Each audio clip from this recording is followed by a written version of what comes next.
Da, schau mal. Ich hab Beweise, dass Ferb ein Alien ist. Schau mal, da das da. Schau dir die Beutel an. Der Ferb ist ein Alien. Schau dir das an. Siehst du nicht die Ähnlichkeit?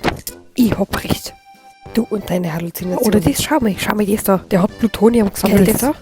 Und das da. Und das. Hör dir die Aufnahme an. Das klingt anders wie die Stille vom Ferb, die man sonst immer hört. Schau dir das an. Jetzt nochmal rückwärts. Schau. Hä? Und den riesen Schleimball da, schau. Das beweist es doch. Wirklich jemand glauben, der glaubt, dass die Tauben mit einem reden. Wirklich jetzt kennen das. Der Ferb ist kein scheiß Alien, du spinnst doch. Gar nicht. Da schaust du, der Ferb ist ganz normal. Geh Ferb, kenn das mal, du bist der Alien. Sag mal, dass du es nicht bist. Ihr lasst es so klingen, als wäre die völlig gestört. Stimmt überhaupt nicht. Ich hab's doch gesehen. Ach, das ist unser umgekehrter Partikelbeschleuniger. Das ist nichts Besonderes. Ein umgekehrter was? Ein umgekehrter Partikelbeschleuniger. Damit bauen wir eine Atombombe.